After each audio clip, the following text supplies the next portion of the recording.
Good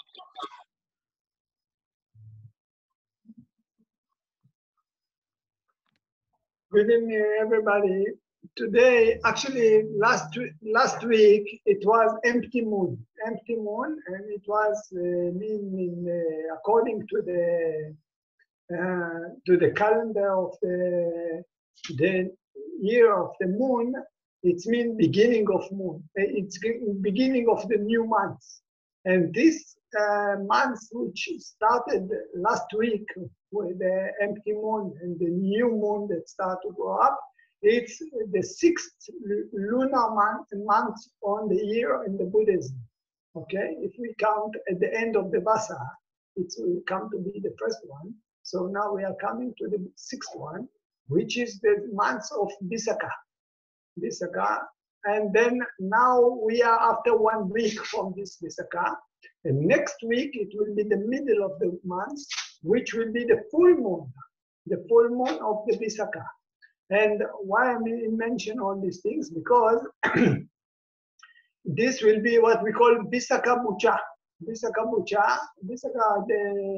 the great offering on the month of Visakha.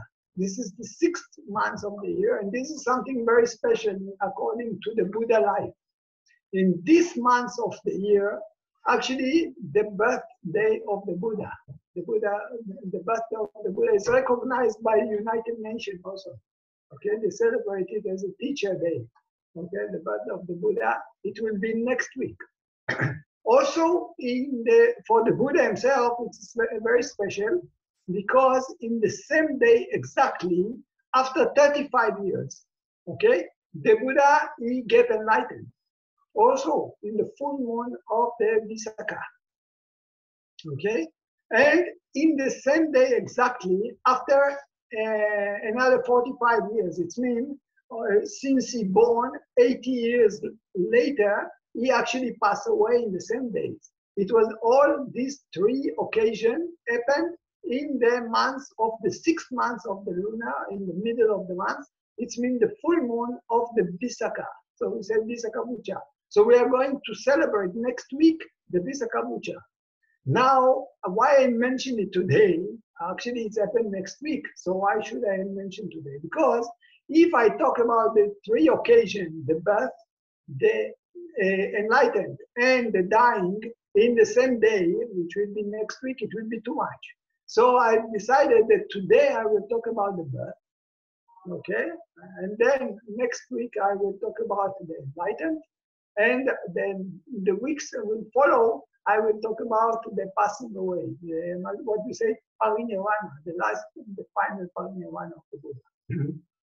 Okay, and many times people talking about story about the birthday of the Buddha, how the Buddha was standing, raising up the finger, and he say, I will be the one, I will be the enlightened one.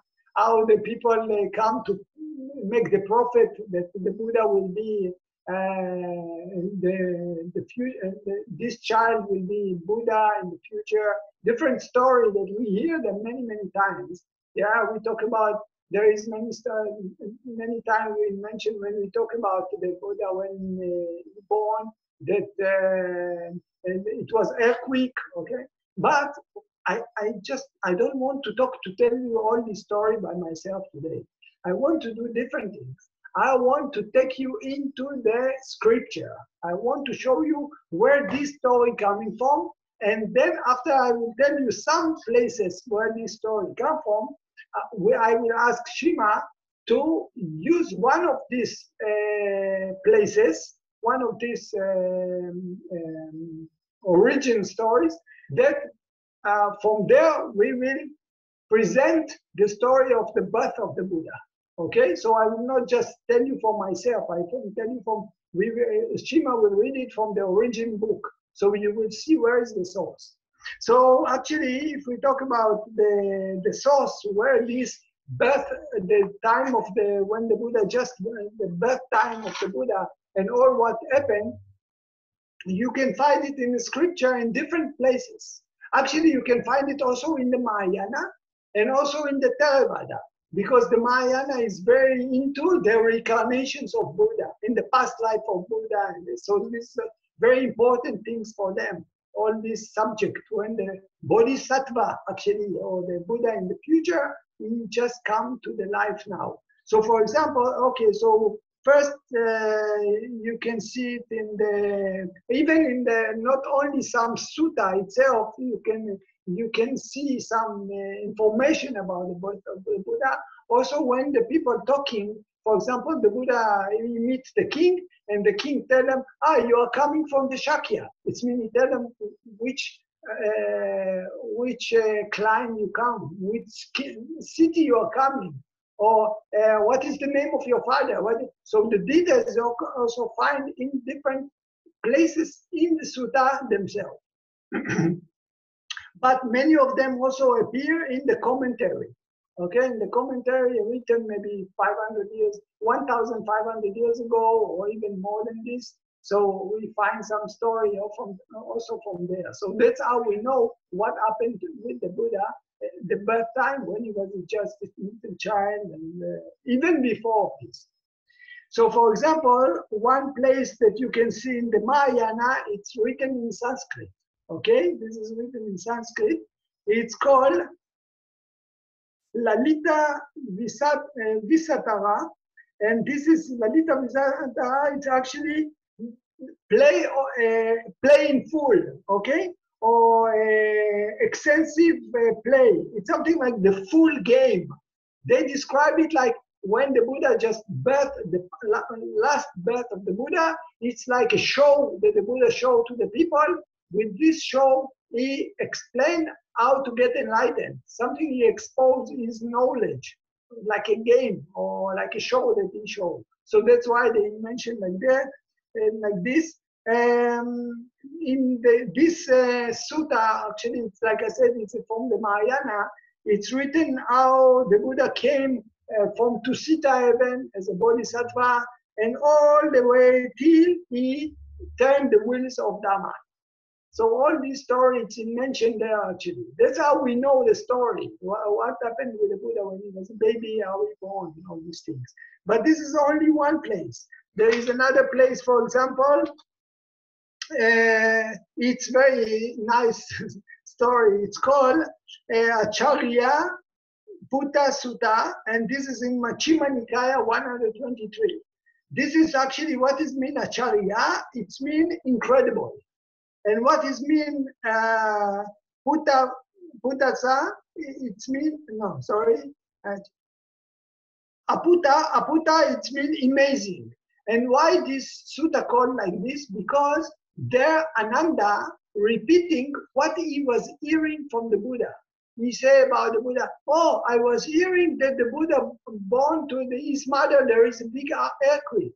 Oh, it's amazing, it's incredible. It's something like so happy about this information. Oh, there is hot and cold water coming and washing the baby when the Buddha born. It's incredible. It's okay. So he said about the mother quality, about all these things. And so he exposed the information about what happened when the Buddha birth. But in the same time, he's very, very happy to say this information. That's why it's called the sutta name. It's incredible and amazing. Okay. Another sutta, it exists in the Digha Nikaya, in the long discourse, number 14. Okay, it's called Mahapadana Sutta, and the Buddha actually staying in Savatthi. In Savatthi, it's in the city north of India. We will show you soon. And there, the Buddha is telling to the monk about 7 past Buddha that appear starting from Vipassana. That's why actually today I choose this chanting. This chanting that we was chanting today, Taniya Sutta, it's not connect to our subject, but there it's mentioned these 7 Buddhas from Vipassana all the way till Shakyamuni, one of them, one by one. Okay, but in this sutta, Mahapadana, the Buddha actually describing how long they are living, the name of the father, the mother, many details about them. and also about the birthdays of the Buddhas.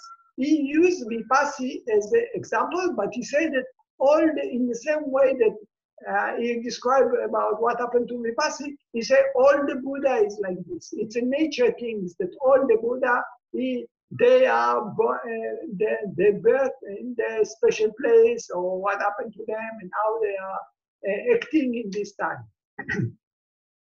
So this is another sutta which we have information about what happened when the birth of the Buddha. Another, it's called Buddha Vivamsa. Okay, Buddha Vivamsa. There is description of 24 past Buddha, and also about their life, and also about the Buddha in the future, which called Maitreya. So the Buddha, they are talking about their life and what happened to them. So inside this, he explain also what happened when in the time of the birth. Okay. This is actually the Buddha Vivamsa. It's anyone want to know. It's in the Khuddaka Nikaya. Khuddaka Nikaya is the books which talking about the small the small stories. Okay? This is what the meaning is Khuddaka Nikaya.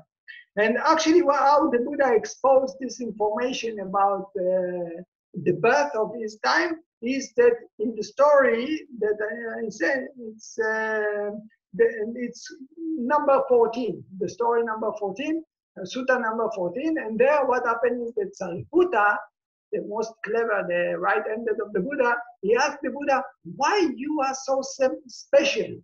How can you make all these paramita, the 10 paramita you collect to yourself? What happened to you that you could make all these things? And then the Buddha, to explain to Sariputta how he got to this high level knowledge and wisdom and all these things, all these powers to be Buddha, the Buddha started to tell the story how he reincarnated from one Buddha to another Buddha, and he could accumulate this paramita, starting from the time when he was just a monk called Sumedha. Okay, the time he meet another Buddha called Dipankara, and the Dipankara, he told them, in the future, you will be Buddha. So from this time, he started to reincarnate as a bodhisattva. So then this is all it exists in Buddha Vivamsa. So there also we have information about the birth of the Buddha. And what is interesting is in all these stories, the name of the mother is the same, never changed. Mahamaya is the name of his mother. Okay, Suddhodana, it's the name of his father. There is no conflict between all these stories. Okay, the name and the place where he born, it's the park of Lumbini. Where he grew up, it's Kapalavistu. So all this information is there. Okay, and let's see, and there is another place which we are going to use it today. One more sutta that we are going to use today. It also belongs to the Theravada, and this is called the Midana Kata. Okay, soon I will open this book to show you Midana Kata, and Midana Kata actually is the story of the lineage. It means the past life of the Buddha. There, this is something like introduction to the past birth of the Buddha. Jataka, we call it. Jataka, it's the one there is in this Midana Kata. This is talking about the past reincarnations of the Buddha. The Buddha say there about 550, I think, about 547 stories on past life. So it's mentioned there, this 547, including the commentary to them. And also, there is this book actually is developed by itself to 3 parts. The first part is before the Buddha became in the Tawatimsa, Tusita heaven. Tusita heaven, this is the place where he's waiting as a bodhisattva. He's waiting to reincarnate again as a Buddha. So all the reincarnations that happened to him since he met, like before I said, Dipankara Buddha, and the Dipankara Buddha told them, you are going to be the Buddha. So then he started to reincarnate. And there is this Jataka story. It's about 6 books, okay? But also the commentary telling more details about them, these stories. And there is a second part of this book. It's the birth time of the Buddha. This we are going to read it today. Okay, Shima will read it today. So and then I will explain it. And the last one, part is the time since till the time of the Buddha is getting the Jetavana monastery in the Savatthi village. Okay, so now before we start to read the story of the birth time of the Buddha, what happened, how the Buddha came to the world and something like this, I show you some information that you remember. So I will share with you. After this, I will ask Shima to share, but first I will do. So first I will look at this map, I think. Yeah. Okay, here you see Lumbini. You can see this Lumbini here, okay? And this is Kusala. One moment to see if there is another map. A map, it should be another map.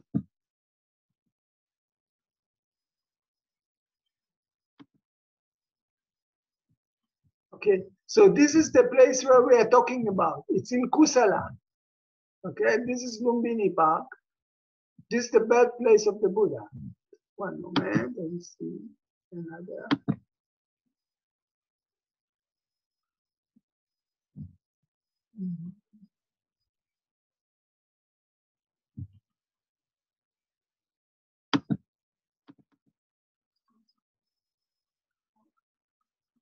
Sorry.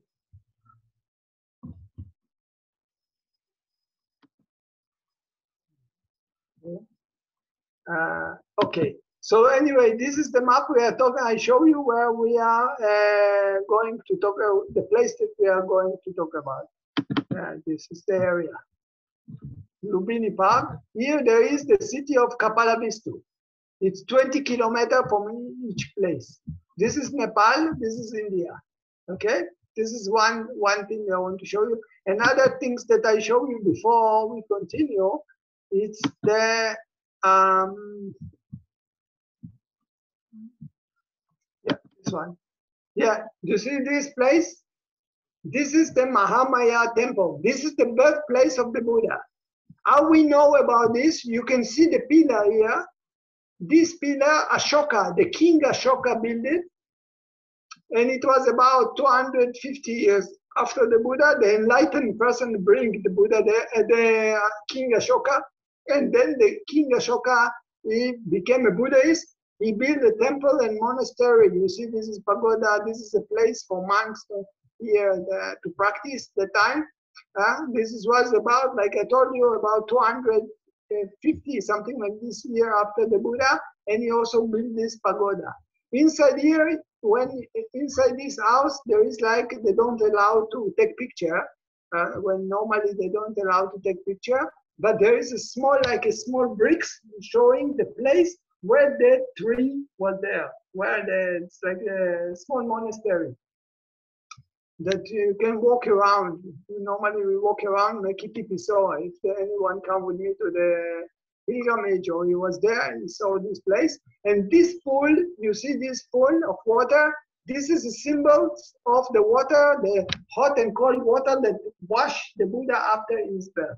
So this is actually the place of the birth of the Buddha. This is what we are going to talk about. Okay? Now, one more thing I will show you before I ask Shima to read for us. It's this book. You see this book? This is the book that we are going to use it for us to read. I will open it from beginning just to show you. This is, you think this book actually, this is like a commentary with the Jataka. So this is the origin. This is how we know all this information. This is actually translated from Pali that time. Okay, there is one man that he built. He was Englishman. He found all these books in Pali language and he translated. His name was Rhys David. Okay, Rhys Davis. He was living about 200 something years ago, and he was he built a Polytech society. If you let's see, this is page 20. I just want to show you how it looks.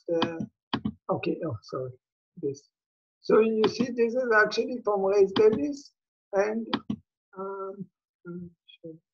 sorry. Okay, you see, this is the book I'm talking about. But Jataka Tales, and actually this book called Midana Kata.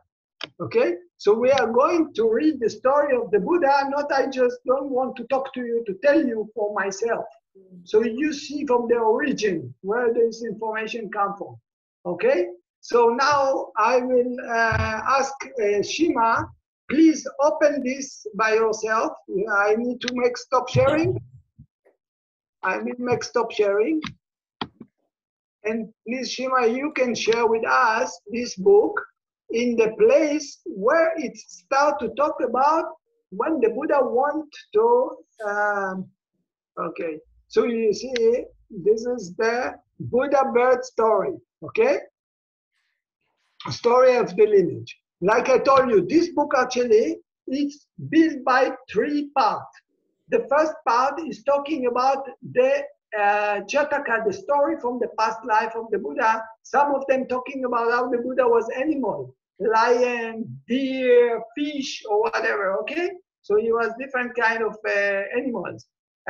And then birds, and then they're also explaining there as a commentary things. Another part, this part that we are using now. Shima, can you go backward? Go backward from here. Just push here on the 165. You just yeah, and you see here down. Yeah, I think this one. Yeah, it's okay. You go one. No, okay. Sorry. So you see, this is second part. This is the second part.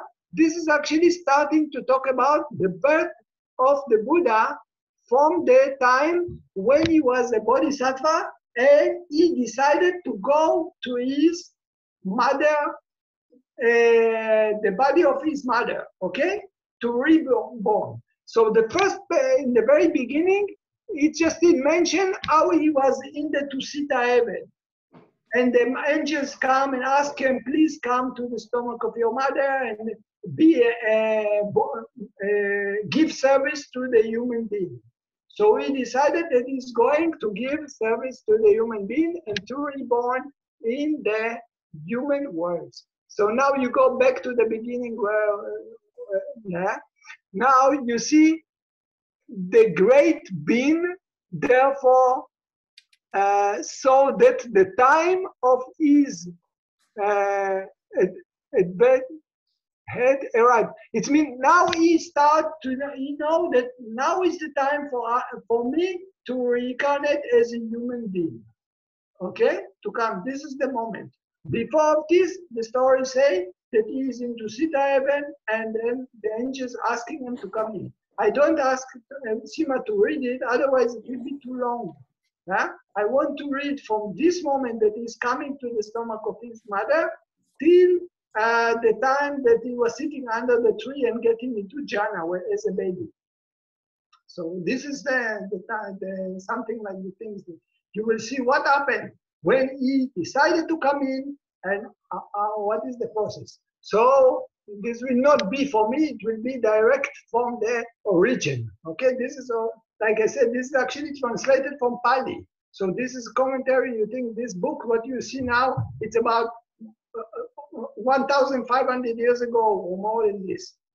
Okay, even more from the time of the Buddha. So please, Shima, you can start reading. You can make it a little bit bigger.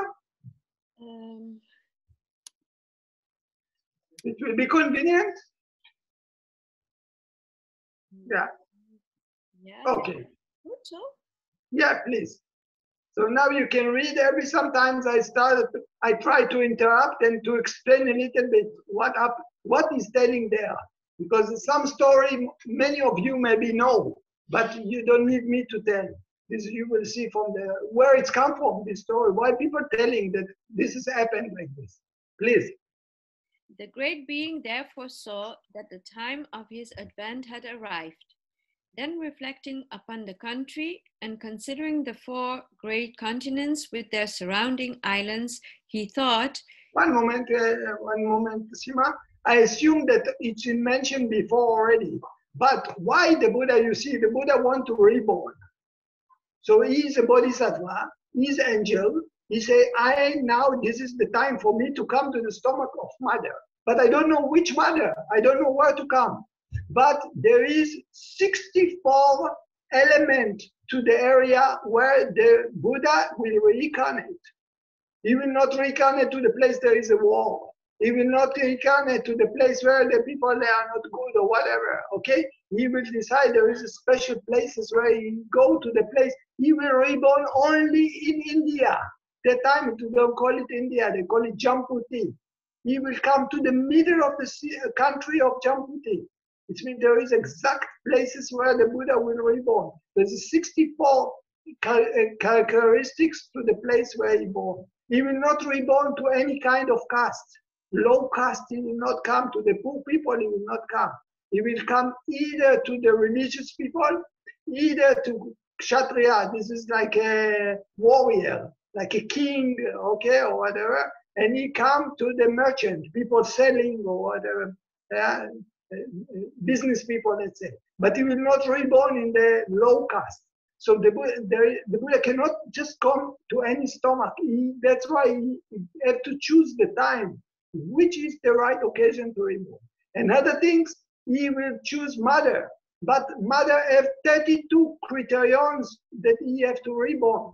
The mother have to live, after he reborn to the mother have to live 10 months and 1 week. Because after this, she have to die. Okay? The mother have to be pure. She have to keep the precept. So altogether 32 criterions for the mother and 64 criterions to the country. I think that this information is written before, because before this is something like the angels coming and asking the Buddha, the Siddhartha Gautama, please go and reborn. So now he's choosing the country, please. In 3 of the continents, the Buddhas are not born, but in Jambudvipa there are born. And thus he decided on the country. Then reflecting upon the district and thinking, Jambudvipa indeed is large, 10,000 leagues in extent. Now, in which district of it do the Buddhas appear? Sorry, Jambudvipa, you remember, this is the name of India, the time. Okay, please.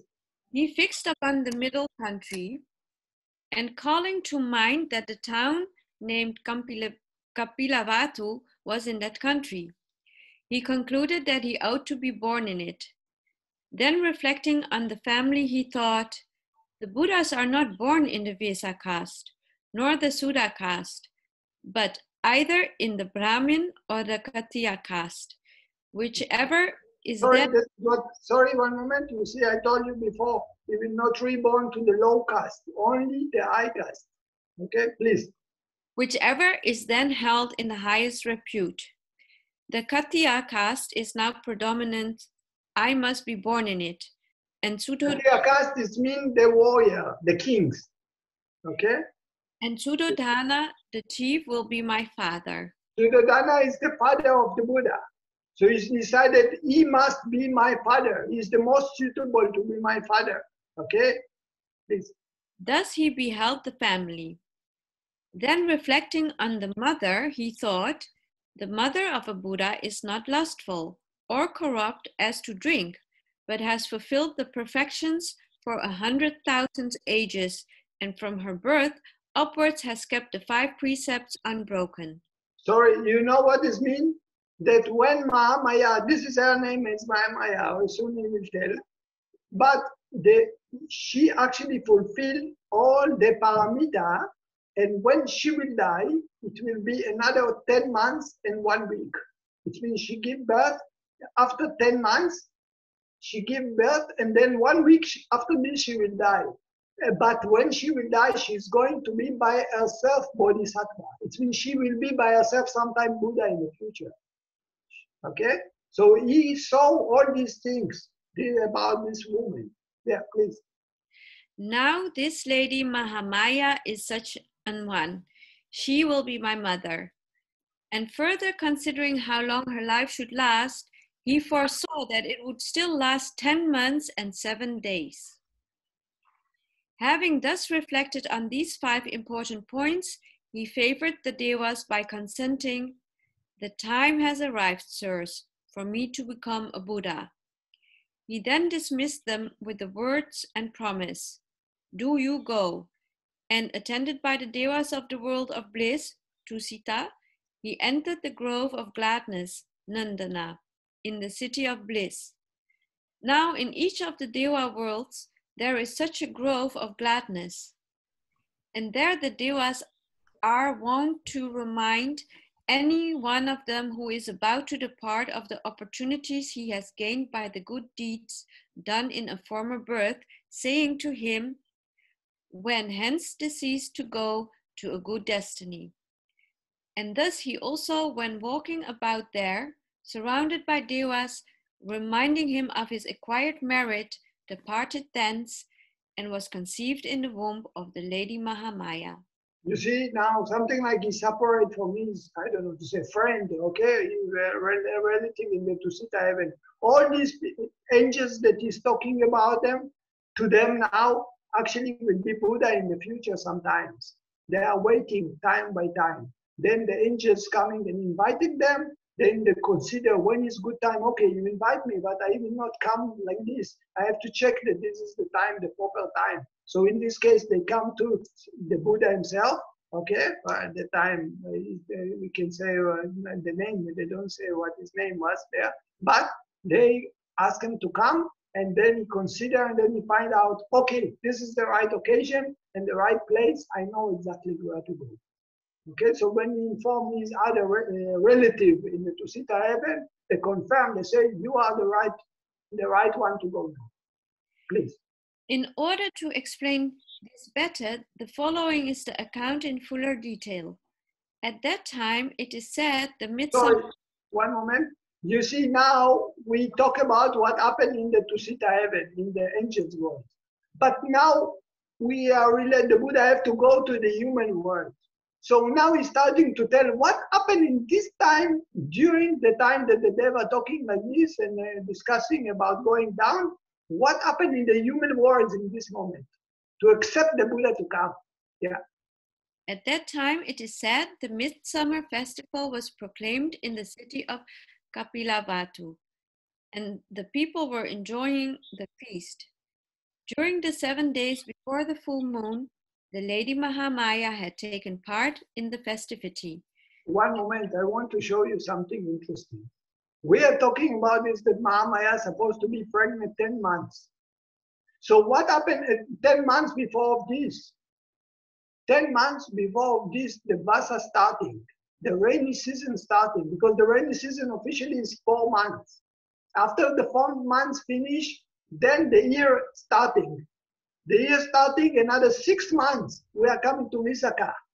So now he talk about the festival of the rainy season, beginning of the rainy season, Asala Bucha.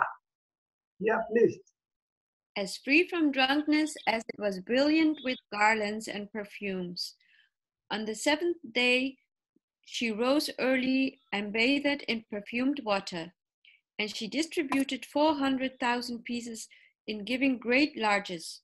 Decked in her richest attire, she partook of the purest food, and steadfast in the rites of the feast, she entered her beautiful chamber, and lying on her royal couch, she fell asleep and dreamt this dream. Now you see what we are going to hear now. It's not story that like Jesus go to the stomach of his mother. We are going to talk about dream that Mahamaya was dreaming. It's a little bit looks like Jesus, the mother coming into Jesus, but it's not the same because now it's just a dreaming that the Mahamaya was dreaming. After she give donation, she go and eating in the festival, happy. So now she go and she decided I want to rest a little bit. So she go to her room and then she lay down and fall asleep. And now we are talking about dream. Please.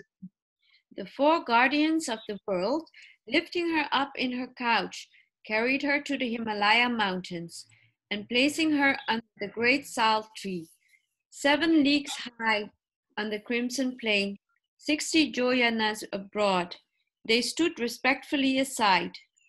Their queens then came towards her, and taking her to the lake of Anotata, bathed her to free her from human stains, and dressed her in heavenly garments, and anointed her with perfumes, and decked her with heavenly flowers.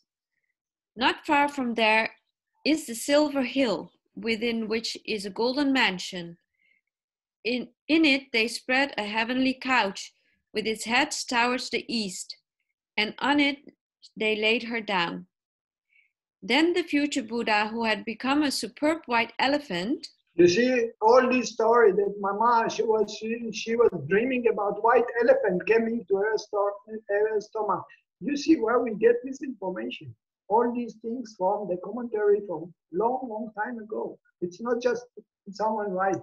It's everything is written here. Okay. Yeah. Then the future Buddha, who had become a superb white elephant and was wandering on the golden hill not far from there, descended thence and ascending the silver hill, approached her from the north, holding in his silver trunk a white lotus flower, and uttering a far-reaching cry, he entered the golden mansion, and thrice doing obeisance to his mother's couch, he gently struck her right side and seemed to enter her womb. You see, this is what she's dreaming. She's laying down on her bed and falling asleep and start to dream that the angels taking her to the Himalaya, and then she don't know Bodhisattva, but she know the elephant. What is this elephant coming to me in the dream? And with the flowers in the trunk, and then coming into my stomach. What the meaning of this strange dream? Okay. Thus was he conceived at the end of Midsummer Festival.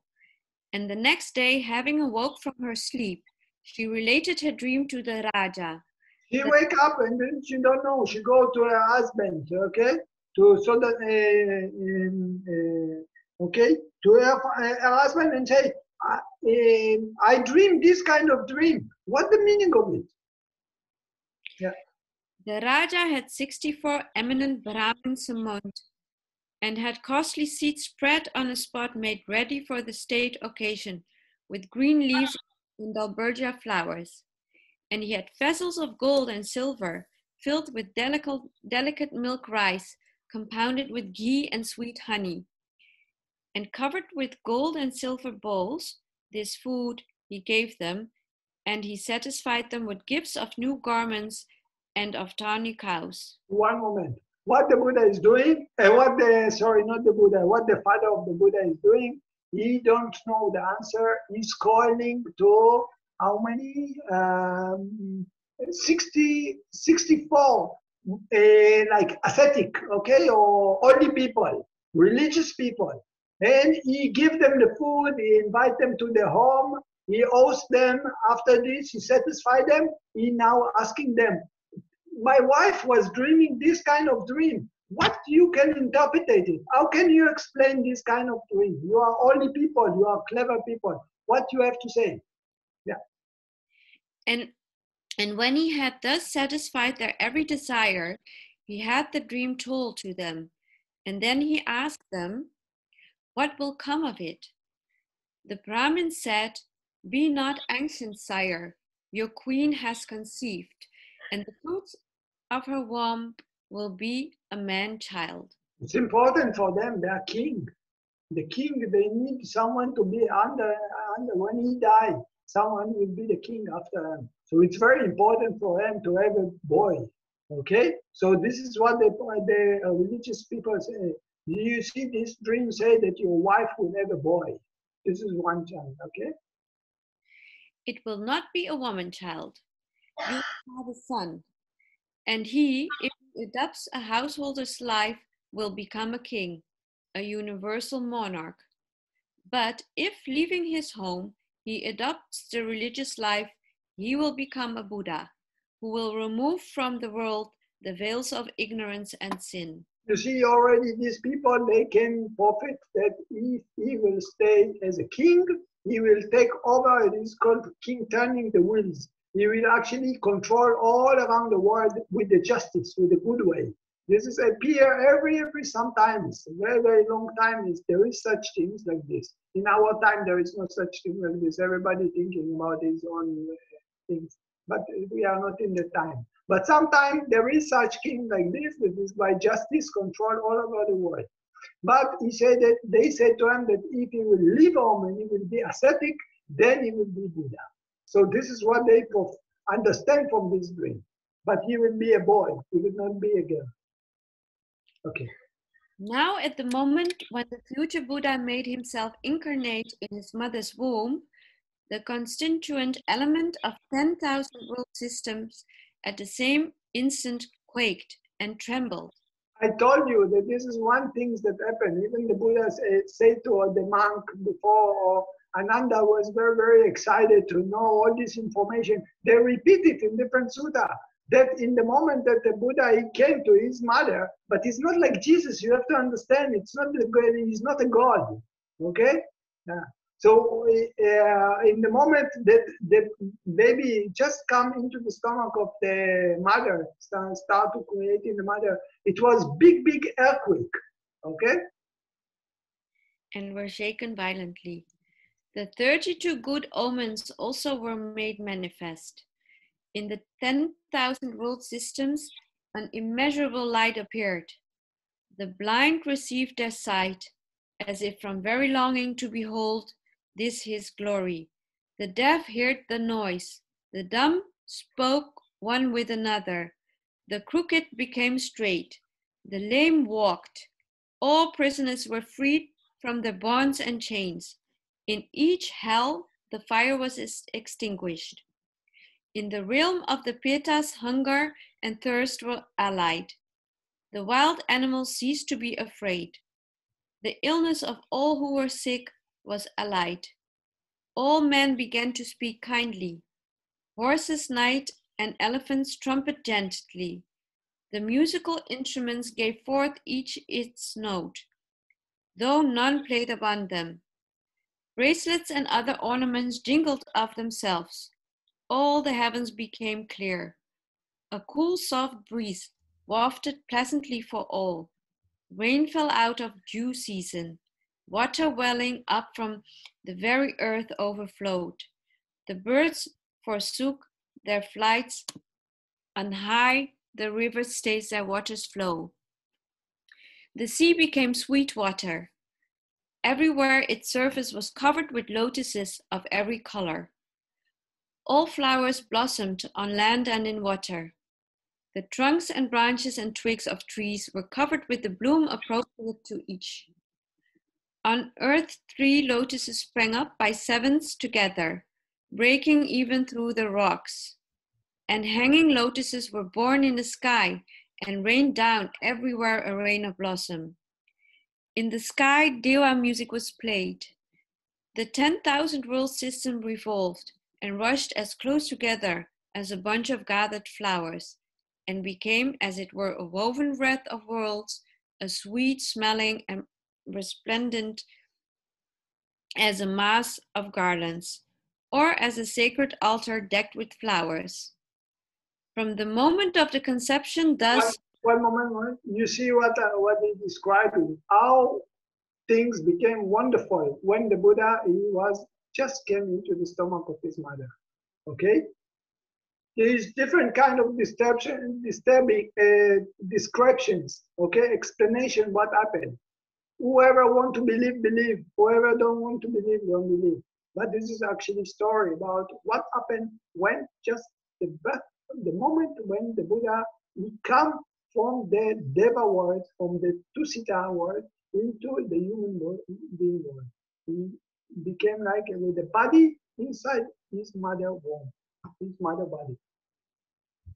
Yeah. From the moment of the conception, thus brought about of the future Buddha, 4 devas with swords in their hands stood guard over the Bodhisattva. Sorry, one moment. You see, one criterion that will be is that this mother that the Buddha is coming in, nothing will damage her. No possible that anyone will hurt her. She will be protected. She's not only protected because of this, she protected also by the angels. So nothing harm her. I told you that it will be 32 things that happen to the mother of the Buddha. Yeah. Please. And his mother to shield them from all harm.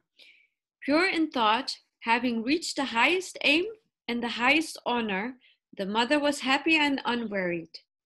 She saw the child within her as plainly as one could see a thread pass through a transparent gem. You see something that the mother of the Buddha, when she's looking at her belly, she can, something like she has some power. She can see the baby inside the stomach. Please. But as a womb in which a future Buddha has dwelt, like a sacred relic shrine, can never be occupied by another, the mother of the Bodhisattva, 7 days after his birth, died. And okay, this is all these things. It's part of this 32 element that happened to the mother when she died.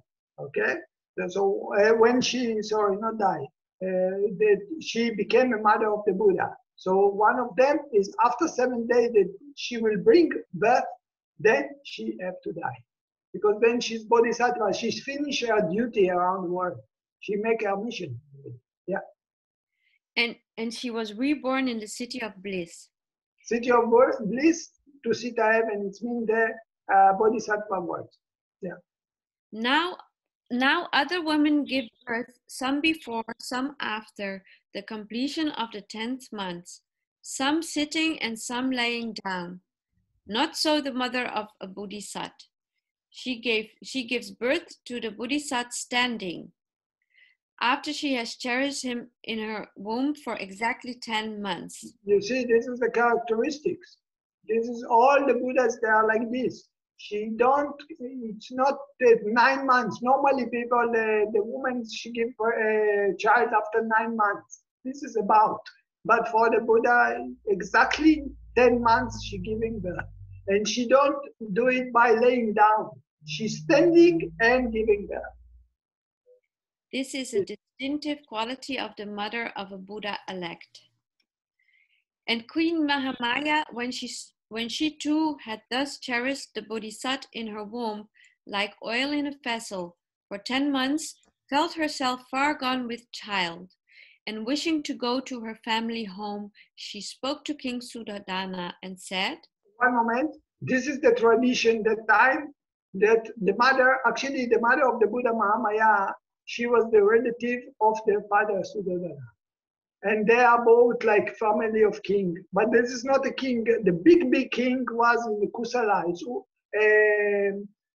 His name was, I will remember later. Okay, this is the big country of Kusala. But inside the big country of Kusala, there is different small countries. Same like in America, okay? You have the prime minister and you have different countries that are older. So the father of the Buddha was in for a small country, okay, Kapalabhisthu.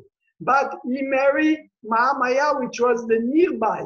It's about 40 kilometers from Kapalabhisthu. In the middle, it's Lumbini Park. Okay, there is in the middle, it's Lumbini Park. So the mother, Mahamaya, she's pregnant. She wants to give the baby. But according to tradition, she wants to go to her mother, to her parents, to take care about her. So she wants to make the trip from Kapalabhisthu to their parents' house. Okay?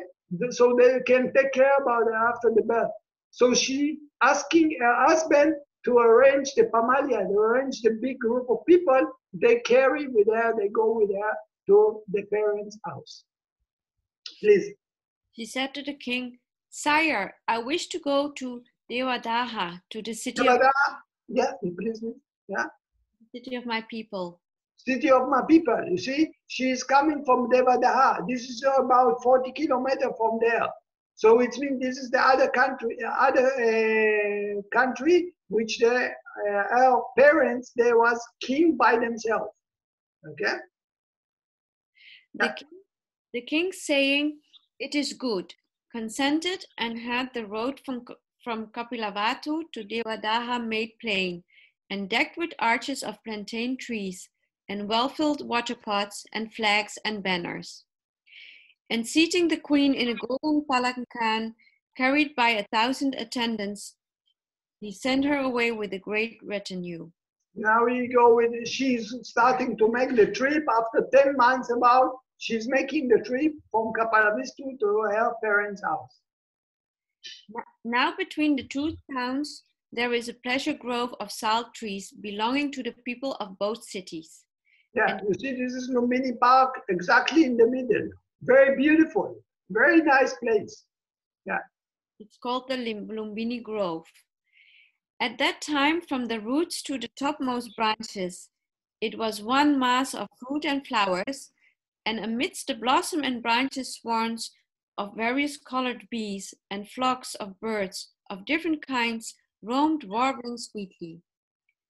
The whole of the Lumbini Grove was like a wood of variegated creepers, or the well-decorated banqueting hall of some mighty king. The queen, beholding it, was filled with the desire of disporting herself in the sultry grove. You see, she said, "I don't want to continue. Let me stay one night here. Very beautiful place. Why to complete? One night, I just stay. Very beautiful place. Let us stay here." So they want to park. They make a parking in the middle after 20 kilometers. Yeah. And the attendants carrying the queen entered the wood.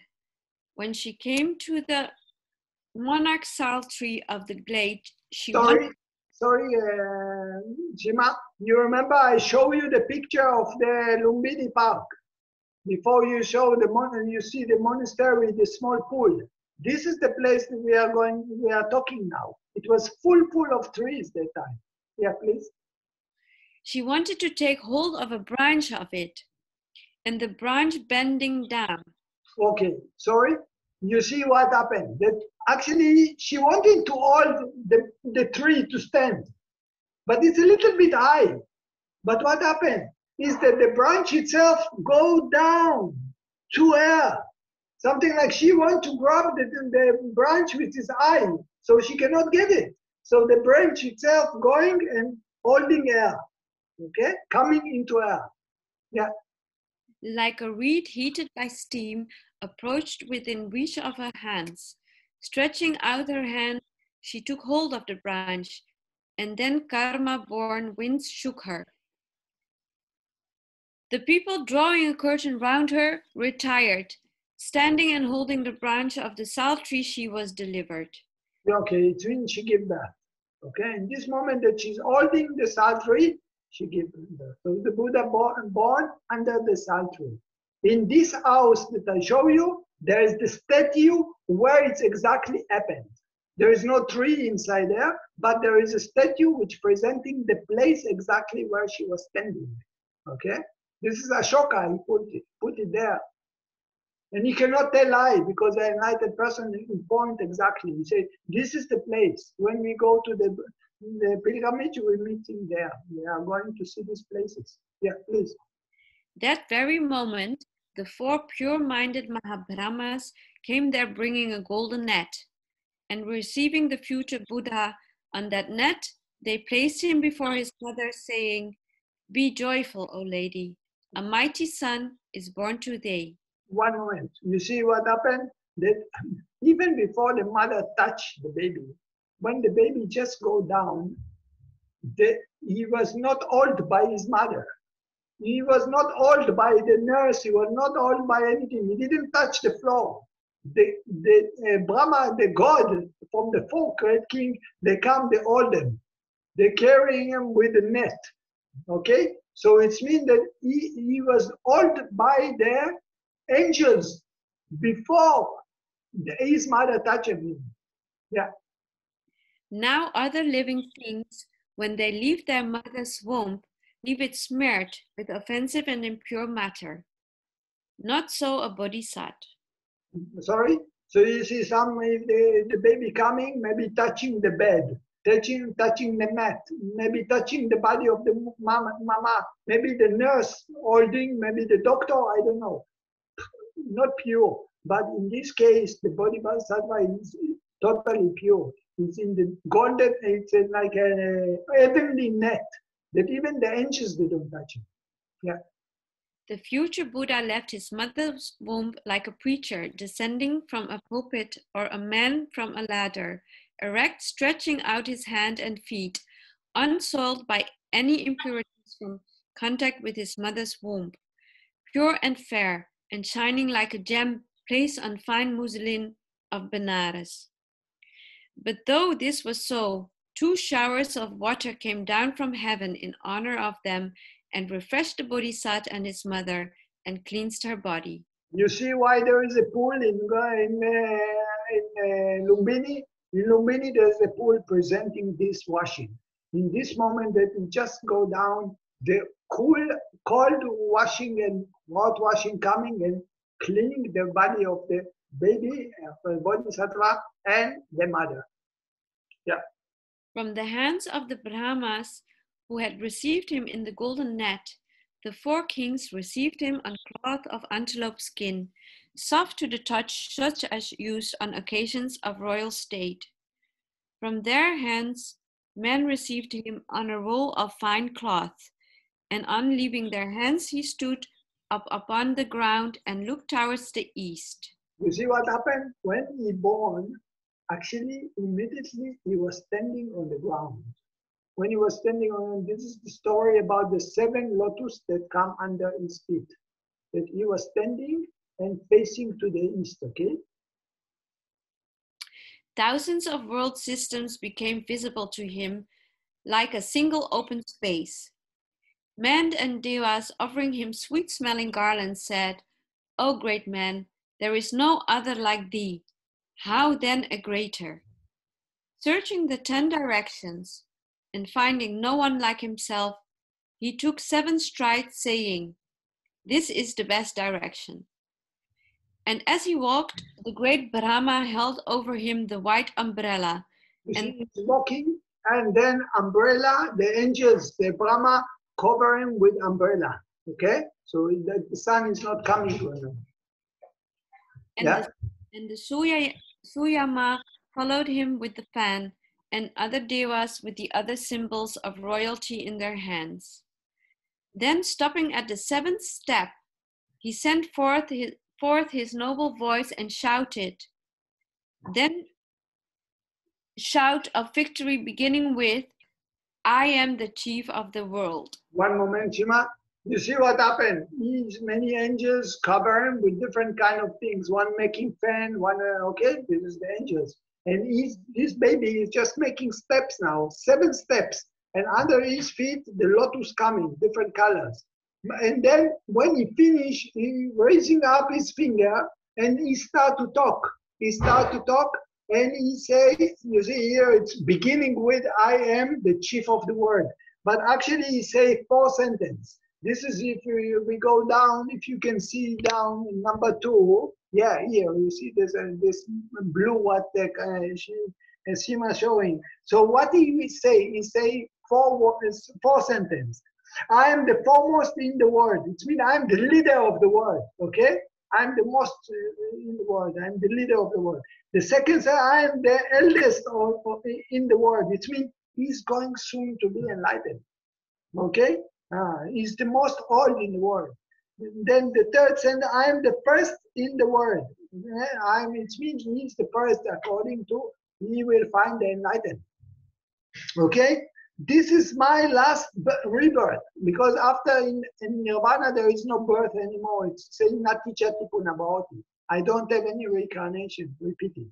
And the last sentence he say, now there are no more future life. This is Nati Jatipun about it. There is no any future life.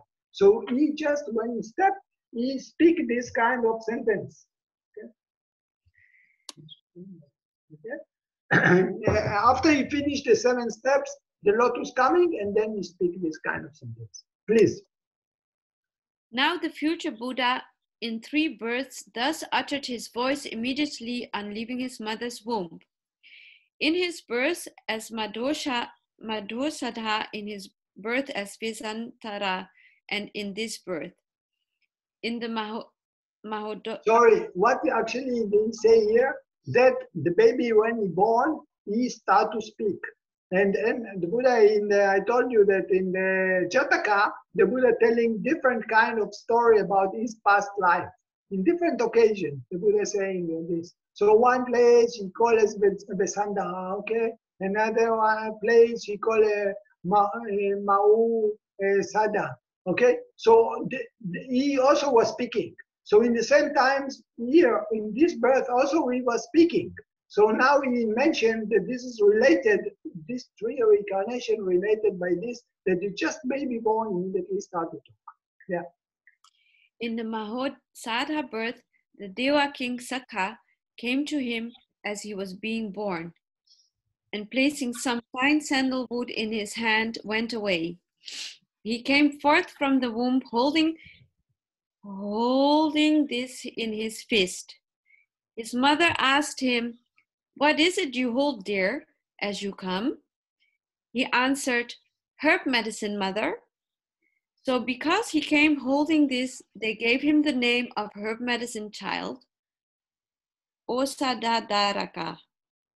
Taking the medicine, they kept it in a chatti, an earthenware water pot. Okay, this is, sorry, now he's telling story about past life, when he was talking, when he just birth, and in this moment, the Saka, the king, the angels give him the medicine. So mama asked, this baby, what you have in your hand? You say, I have medicine. So that's why at that time they give him the name medicine, okay? And it became a drug by which all the sickness of the blind and deaf and others, as many as came, was healed. So the saying sprang up, this is a great Osadha. This is a great Osadha, and hence he was called Mahosadha, the great herb medicine man. Again in the Vesantara birth, as he left his mother's womb, he stretched out his right hand, saying, "But is there anything in the house, mother? I would give a gift." Then his mother, saying, "You are born, dear, in a wealthy family," took his hand in hers and placed it on a bag containing 1,000. Lastly, in this birth, he sang the song of victory. Thus the future Buddha in 3 births uttered his voice as he came out of his mother's womb. And as... Sorry, Vesandara actually is the last birth of the Buddha. This is the last time when he was still human being, and then he reborn in there, he complete his mission, and then he became a bodhisattva in the Tusita heaven. Now it's the next birth, the last birth, it's when he became Buddha itself. Please. And as at the moment of his conception, so at the moment of his birth, the 32 good omens were seen. Now at the very time when our Bodhisattva was born in the Lumbini Grove, the lady mother of Rahula Channa, the attendant Kaludaya, the minister Kantaka, the royal horse, the great bow tree, and the 4 faces full of treasure also came into being. One moment. Now you see something very interesting. What happened in the same day of the birth of the Buddha? There is a birth of 7 things. What is these things? Yasodhara. Yasodhara is the name of his wife. The same day of his birth. Okay? This is one thing. Ananda. You know, Ananda, his cousin, that became his assistant. After 25 years, he became his assistant. All the story we know it's from Ananda. The birthday of the Ananda is the same day. Another is his horse. The Buddha had horse. He was a king. He was a prince. So he had horse. The birthday of the horse is the same day. Ananda had assistant. Okay, his name was Chanda. Also Chanda, same day. Ananda, there is a monk called Kaludai. Kaludai, he was after the Buddha get enlightened, the father of the Buddha asked Kaludai, he was not yet a monk, please go and ask the Buddha to come. I want to invite you to the Buddha to the food. So Kaludai go to call to the Buddha. So the Buddha give him dhammatalk. He became enlightened. He didn't come back home anymore. So this is another thing, another one that get enlightened. The birthday is the same day. And the last things is there is a 4 treasure mine somewhere in India. We don't know where is it exactly today. They also became in the same day of the birthday of the Buddha. It's existing today. We don't know, nobody knows where they are exactly. Okay? So please. Of these last, one was 2 miles, one 4, one 6, and one 8 miles in size. These 7. This is the size of this mine, these treasure places. Yeah. These 7 are called the Sahajata, the connotal ones. The people of both towns took the Bodhisattva and went to Kapilavatthu. Okay, after the birth, the Buddha is there, maybe. Now, why the Buddha? Because this Lumbini is exactly in the middle between the country of the father and the country of the mother. Okay, so the people from both sides, they come together and they going back to the house of the papa. Okay, they don't complete the mission to the parents of the mother. They're just going back home because anyway she did that on the middle of the way. So they decided to carry this baby and the mother and to come back home to Kapilavatthu. Yeah. On that day too, companies of devas in the next, the Tavatimsa world, were astonished and joyful, and waved their robes and rejoiced, saying, in Kapilavatthu, to Suddhodana the king, a son is born, who, seated under the Bodhi tree, will become a Buddha. At that time, an ascetic named Kala Devala. So you see what happened. Now they are going back to Kapilavatthu. Now we are going to talk about story about one very, very important monk, very high ascetic person, that he have a supernormal power. He have very, very strong concentration. He can rest in the angel's words. He can read the mind. He can remember past and future. He's very, very special monk. So we are going to talk about them now. Okay? At that time, an ascetic named Kala Devala, a confidential advisor of Suddhodana the king, who had passed through the 8 stages of religious attainment. Sorry, you see, this is talking about this monkey, very, very high level. He go all the jhana. He very practice all the jhana, and he was the assistant of he was a religion man. He was very close to Suddhodana, the father of the Buddha. So he, okay, you continue. He had eaten his midday meal and had gone to the Tavatimsa world for his midday rest. You see, he's a human being, but you have superpower. So he go to Tavatimsa, okay, to the 33, the words of the 33 to rest by his mind, by his concentration, actually. Whilst there sitting, resting, he saw these devas and asked them, why are you thus glad and heart and rejoicing? Tell me the reason of it. Okay, everything by power of concentration. He's human being. He sent his mind to Tavatimsa to rest in the Tavatimsa by power of concentration. And then he see the Deva. So he talking to the Devas, to the angels. He said, why you are so happy? Yeah. The Devas replied, Sir, to Suddhodana the king is born a son, who, seated under the Bodhi tree, will become a Buddha and will found a kingdom of righteousness. To us it will be given to see him, to see his infinite grace and to hear his word. Therefore, it is that we are glad.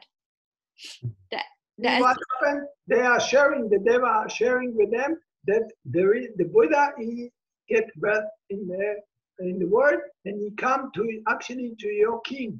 Okay? Yeah. The ascetic, hearing what they said, quickly came down from the Deva world and entering the king's house, sat down on the seat set apart for him. He didn't get invitation. Nobody invited him. But he came by himself. He decided to come by himself. Okay, yeah. And he said, a son, they say, is born to you, O king. Let me see him.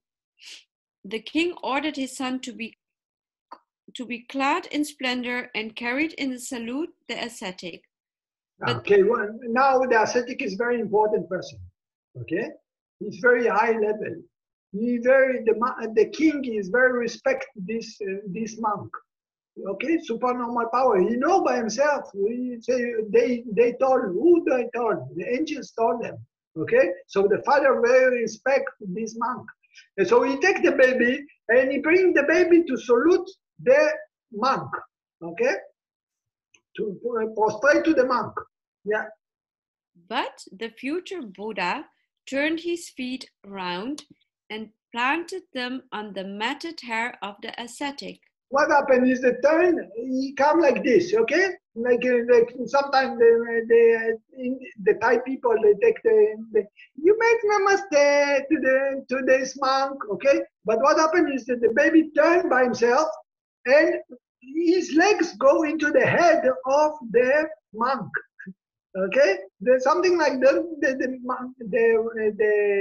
baby will respect this monk, the monk respect the baby, okay? For in that birth, there was no one worthy to be saluted by the Bodhisattva.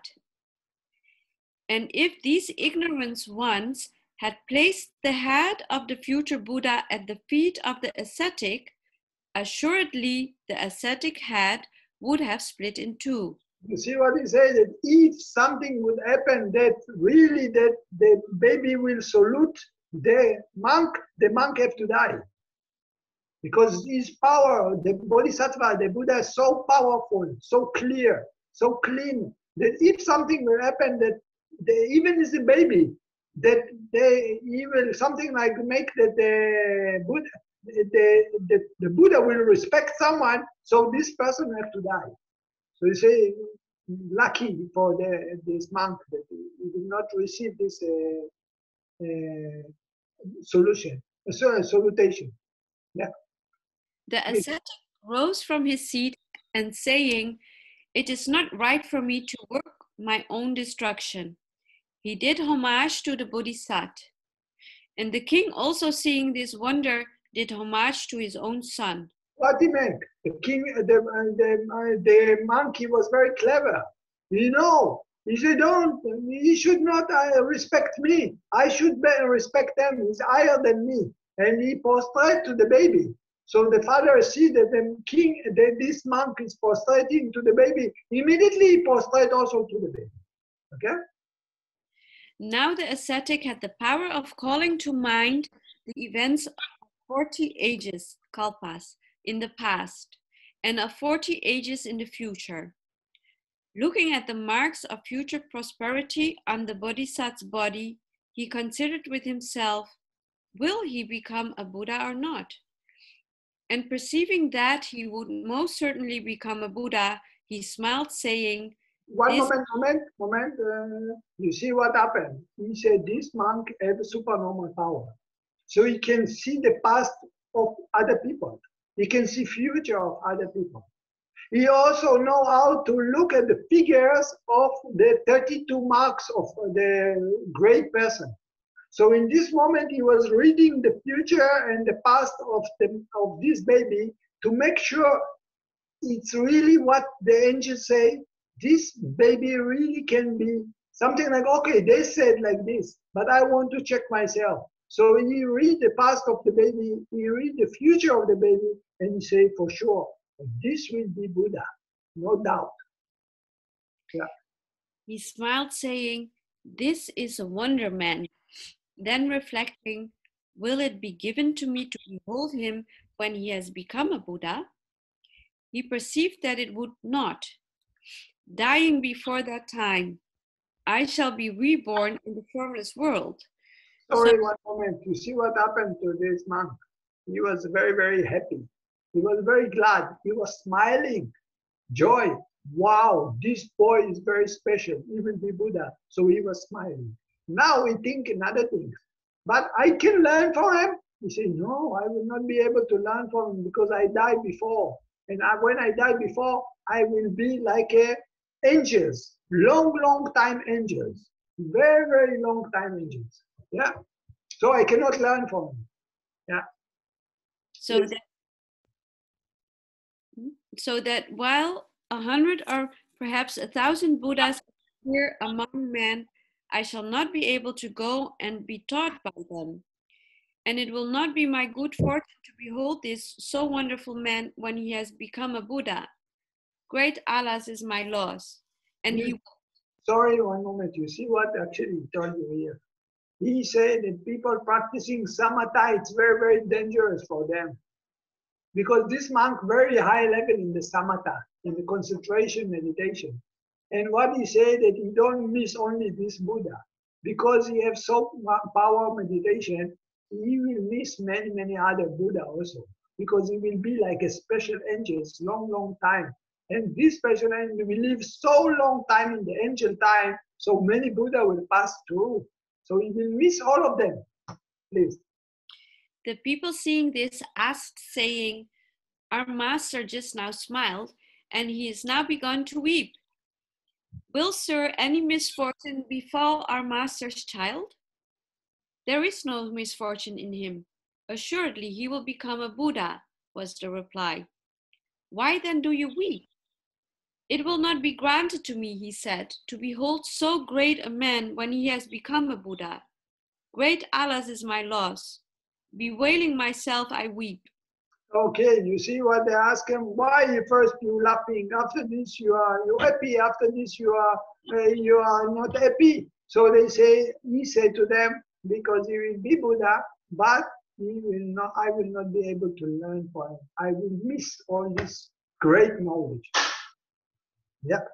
Then reflecting, will it be granted or not to any one of my relatives to see him as a Buddha? He saw it would be granted to his nephew, the boy Nalaka. So he went to his sister's house and said to her, where is your son Nalaka? In the house, brother. Call him, he said. Okay, sorry. Now this monkey, see, okay, I cannot learn from the Buddha, but is anyone close to me can learn from the Buddha?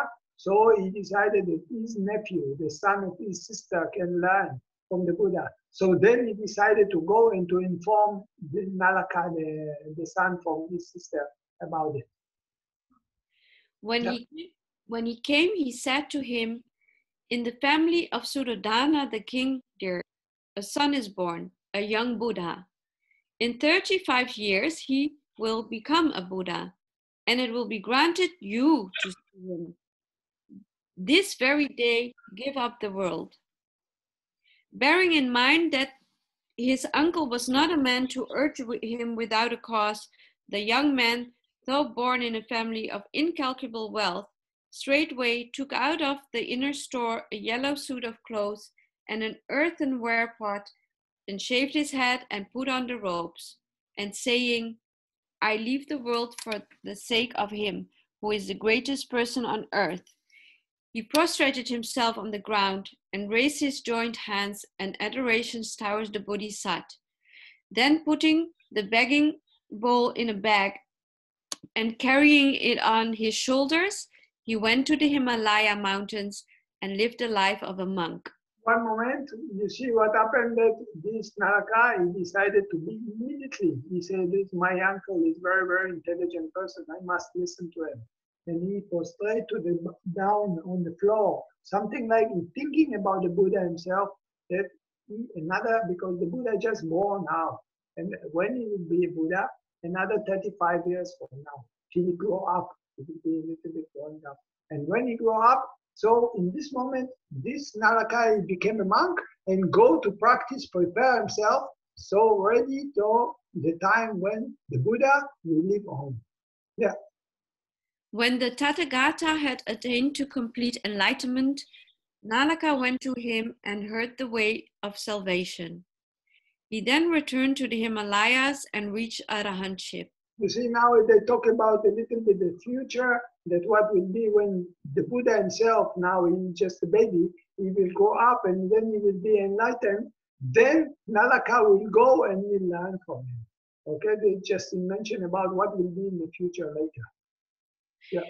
And when he had lived 7 months longer as a pilgrim along the most excellent path, he passed away when standing near a golden hill. By that final passing away in which no source of rebirth remains. Now on the 5th day, they bathed the Bodhisattva's head, saying, "Let us perform the rite of choosing a name for him." So they perfumed the king's house with 4 kinds of odors and decked it with dalbergia flowers and made ready rice well cooked in milk.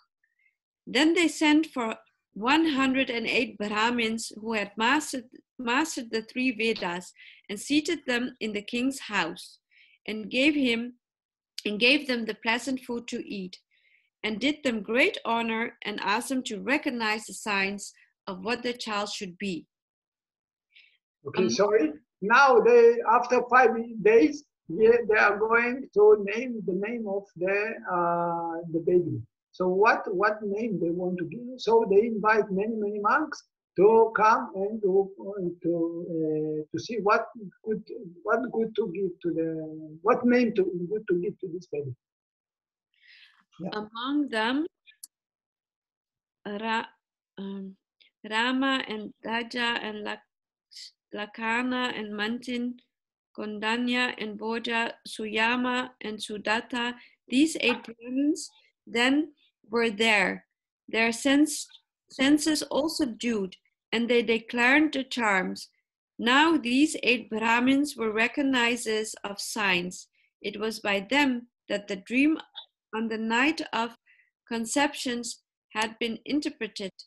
Oh, one moment, sorry, you see that actually they invite so many religious people, but they don't understand this religion people, they don't know exactly how to read or how to know what will be with the baby. But only 8 of them, they was really developed. Okay, they know, they look, and how they know, they didn't have the power like before, the other monk, the ascetic have the power to see the future, what they can see the figure of the body, and bodhisattva normally, or king, special king, like I told you before, king turning the wheels, have a sign of the body, 32 element of the body. That's why all the statue of the Buddha, you can see they're all of them almost the same, because they're talking about these 32 elements in the body. So these 32 elements, these 8 monks, they could see them, okay? So that's why they are telling this information now. Please. 7 of them, holding up 2 fingers, prophesied in the alternative, saying, "If a man having such marks should remain a householder, he becomes a universal monarch. But if he takes the vows, he becomes a Buddha." And so saying, they declared all the glory and power of a Chakravarti king. But the youngest of all of them, a young Brahmin, whose family name was Kondanya, beholding the perfection of the auspicious marks on the Bodhisattva, raised up 1 finger only. Sorry, one moment. You see what happened? I told you that from all these 100 and something monks, 108 monks that come to Brahmin, all the people come to look, only 8 they really know what happened, how to read the figure of the body of the baby. But only 8 of them. But so they raise up 2 fingers. 2 fingers, they say either he will be a king turning the wheels, okay? Either he will be Buddha. But the youngest for them, he could recognize 1 more thing. He could see the direction of the air in the head. That's going to the right side. And he raised up only 1 finger. And he said he will be only Buddha. So his name was, he was from the family named Kundanya. And what is Kundanya? You remember from the dhammatalk, Kundanya Anya. This will be the monk which will follow the Buddha after the Buddha after Buddha left home. This is the one from the 5 monks that follow the Buddha.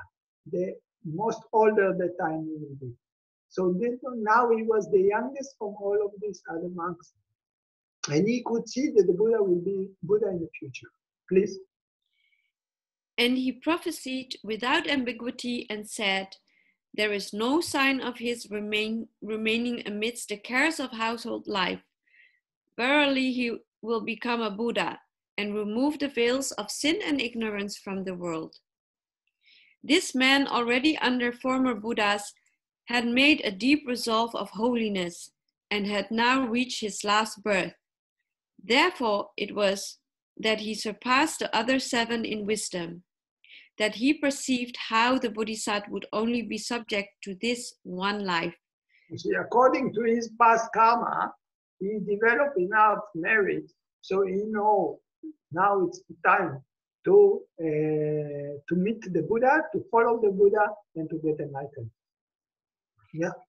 And that raising only one finger, he so prophesied, saying, the lot of one possessed of these marks will not be cast amidst the cares of household life. Verily he will become a Buddha.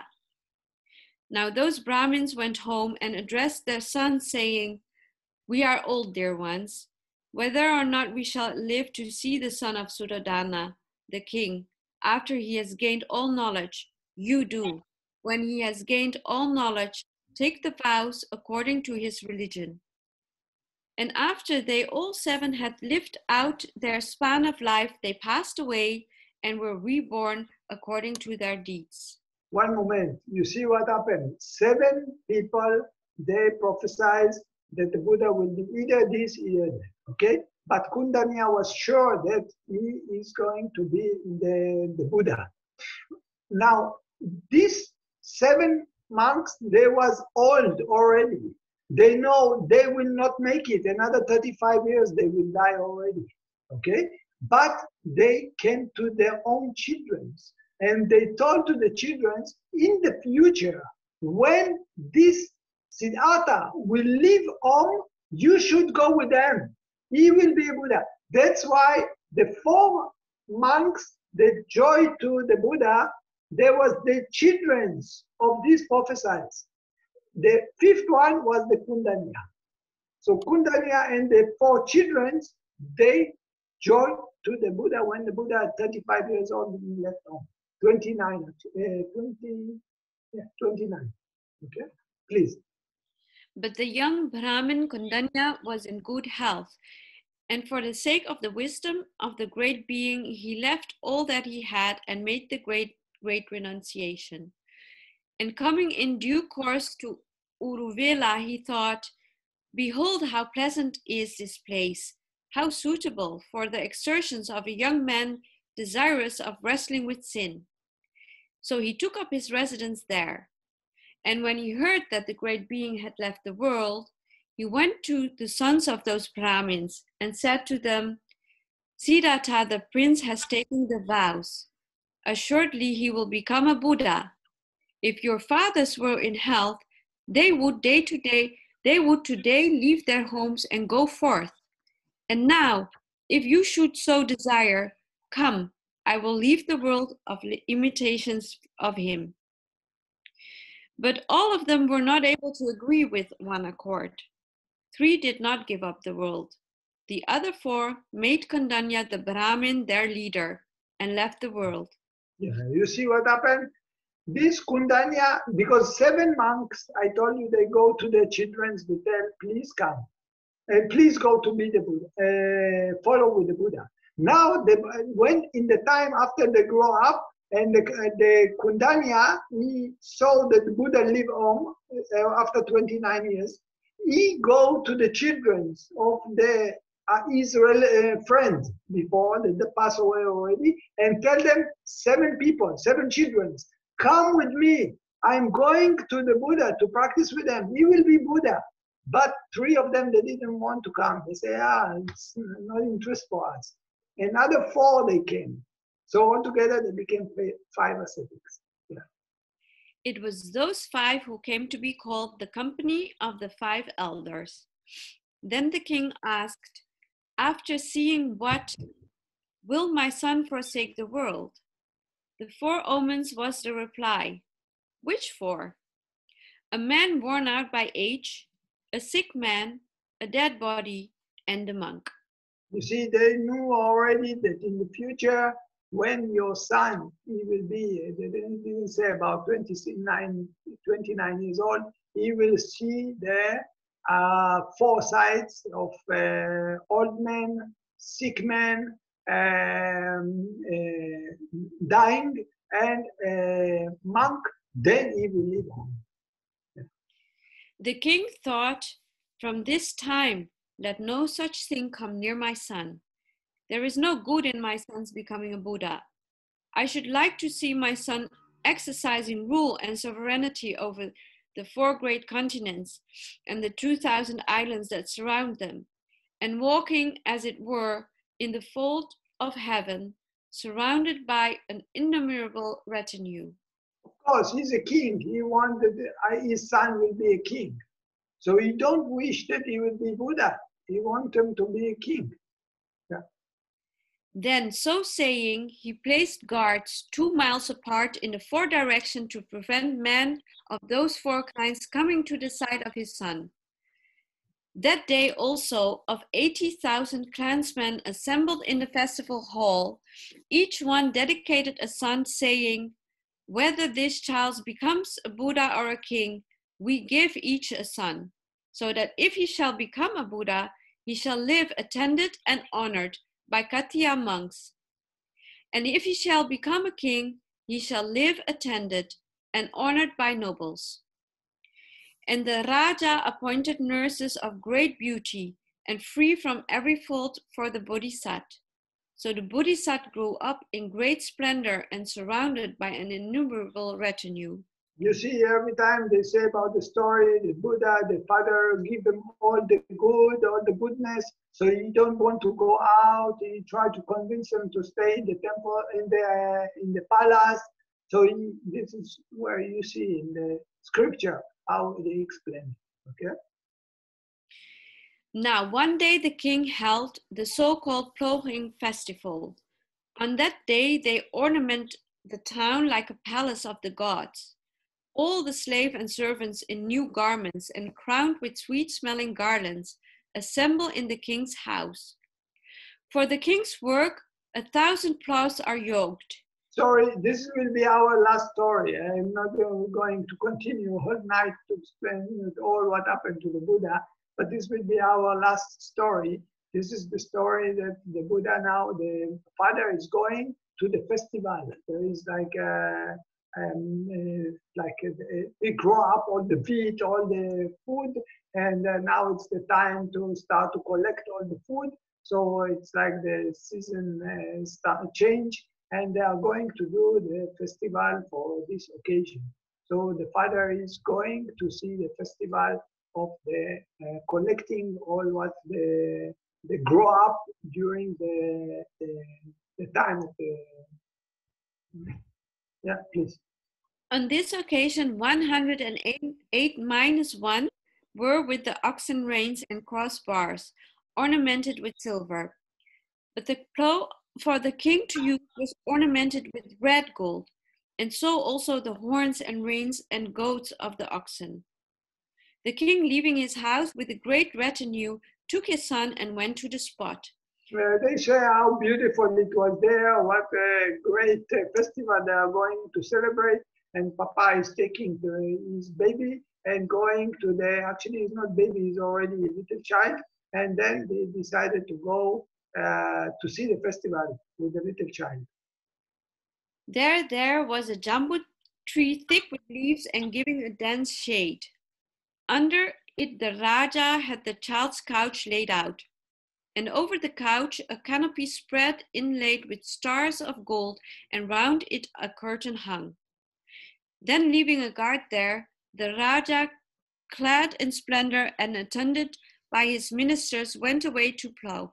Now we are going to make the festival, we are going to celebrate all the festival, and they take what they do with the baby, okay? So just let the baby sit down under the tree. So they find the sal tree, they make some preparation for the ground, that it will be comfortable for the baby. They put the baby on the ground, the child and the little child on the ground, and they let the nanny, the girl, the woman, to take care for the baby. At such a time, the king takes hold of a golden plough. The attendant minister 108 minus 1 silver ploughs, and the peasants the rest of the ploughs. Holding them, they plough this way and that way. The Raja goes from one side to the other and comes from the other back again. On this occasion, the king had great success, and the nurses seated round the Bodhisattva thinking, "Let us go to see the king's glory," came out from within the curtain and went away. Wow, she was so excited about this festival, so beautiful. What is all these songs or whatever they do there? She wants also what to see. So she forget herself. She suddenly forget the baby. Huh? And then she's going to look what they are doing, okay, in the beautiful festival. The future Buddha, looking all round and seeing no one, got up quickly, seated himself cross-legged, and holding his breath, sank into the first jhana. Now you see what the baby doing. It's a little child. We look, you see, oh, where is the nanny? Okay, nobody is here. Why I have to spend the time? He comes, sit down, meditation, and go into the first jhana. Okay, by using the rising ceasing of the breath. Okay. The nurses engaged in preparing various kinds of food delayed a little. The shadows of the other trees turned round, but then that of the jambu tree remained steady and circular in form. Suddenly, something very, very strange happened. You know, the sun moving. Okay, when the sun moving, so the shade of the tree also have to move according to the sun. When the sun moving, so the shade on the ground have to change direction. But now you think that the Buddha sitting, the baby sitting, and the shade is not moving. Something like a miracle. The sun moving, but the shade is not moving. It's covering the head of the son of the baby. Yeah. The nurses, remembering their young master was alone, hurried, raised the curtain, and returned inside it. Suddenly she remembered, wow, I forgot myself. I supposed to take care for the baby. Well, I must go back to look. Maybe animal eat them, or maybe something dangerous happened to them. We go into the forest, I don't know. So she started to run to look, well, what about the baby? Yeah. Seeing the Bodhisattva sitting cross-legged and that miracle of the shadow, they went and told the Raja, saying, "Sire, the prince is seated in such and such a manner. And while the shadow of the other trees have turned, that of the jambu tree is fixed in a circle." And the Raja went hurriedly and saw that miracle, and did homage to his son, saying, "This, dear, is the second homage paid to thee." Why? Why second time? Because the first time when he was just born, when he was just a baby and the ascetic, he told that he will be Buddha and he prostrate. So the Papa also prostrate to him. This was the first time.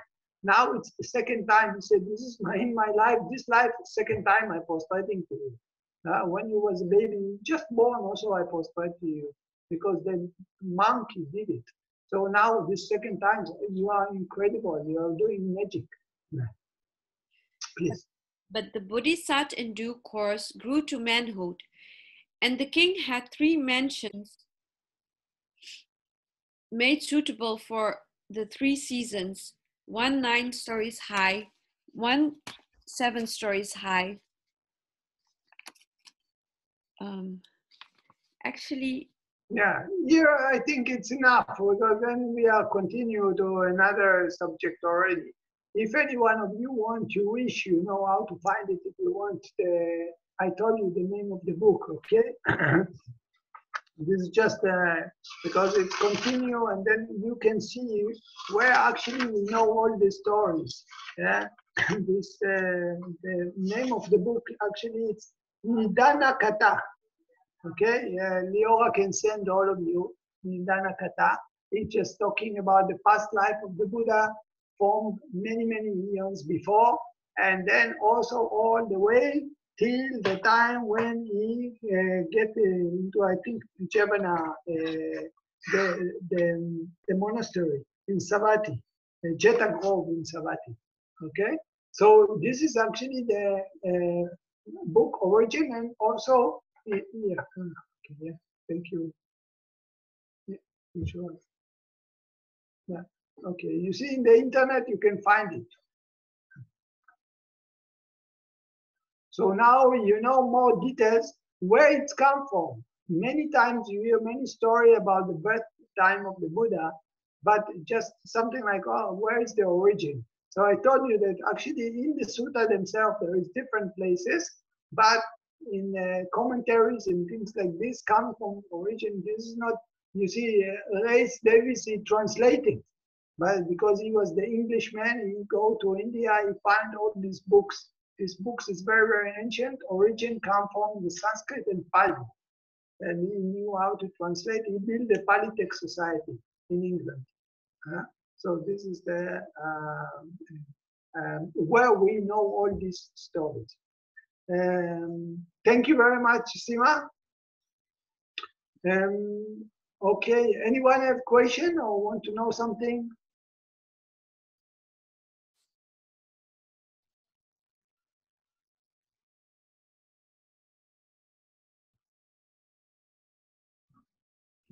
Think now you have more wide knowledge about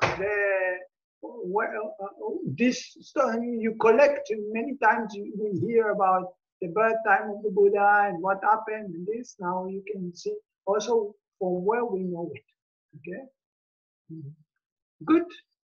So anyone have a question or something? Okay, so if now we pay respect to the Buddha.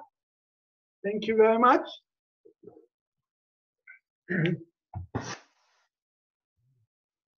Aham sama sambuddho bhagava bhutam bhagavantam bhuvate soakaro bhagavata dhammo dhamman namasam supatipanno bhagavato sangho sanghan namam.